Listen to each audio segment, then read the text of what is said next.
Сега има многу куќи, се шират, луѓето бегаат од центарот и си прават тука куќи, кои што во почетокот беа дива градба, ама сега сите се во фаза на легализирање. Меѓутоа, водоводот уште пред 7 години беше ветен од Маријан Ѓорчев, направен е проект, 400.000 евра даде Светска банка, кои што се потрошија уште истата година и 3 пати го пуштаат во работа водоводот, меѓутоа се уште не е готов. Не функционира. Да. Целата населба е дупка до дупка, се е испокопано, не можеме да возиме, немаме ниту една асфалтирана улица. Тоа е, да не ве задржуваме многу, тоа е еден горлив проблем, затоа што се наоѓаме само на 5 километри од центарот на градот, од спомениците, а до септември месец немаме вода за пиење. Ни ноќе, ни ден. Значи, не да е кал, него до коленици. Носиме едни чевли до работа, други чевли облекуваме на работа. Сега, тоа е едниот проблем, значи почна да се решава водоводот, но никако да се доврши. 3 пати го пуштаа во погон, не го пуштија, ленти сечат, ниту една улица не е асфалтирана. Само бараките, значи некаде околу 2000 жители имаат канализациона мрежа, останатите немаат канализација.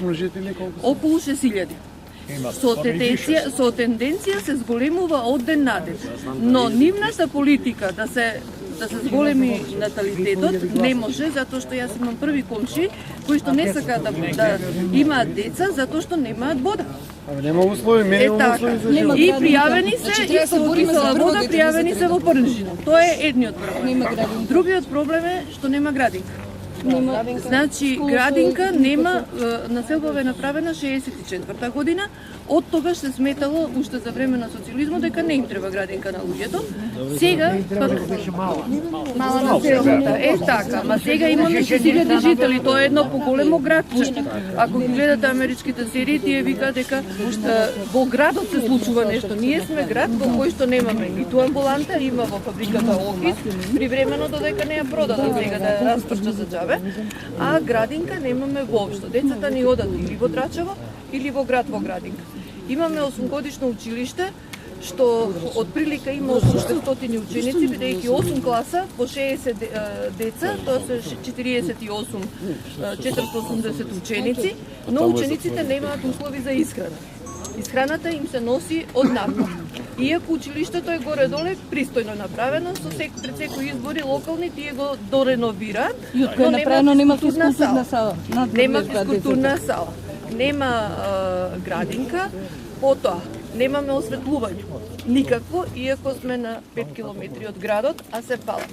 И тоа е она што ни е нам најгорливо, 90% од населението е невработено.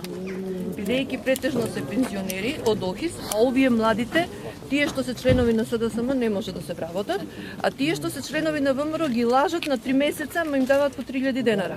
Тоа не е никакво вработување. Вака, тоа би било на кратко. Значи, вие сте поголеми од едно Дојран, од едно Богданци, од едно Валандо, градови кои што? Да.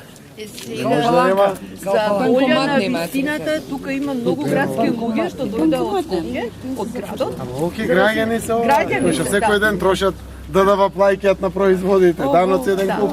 А плаќаме индустријска зона, улично осветлување, ама немаме улично осветлување. Плаќаме водовод и канализација, ама немаме водовод и канализација.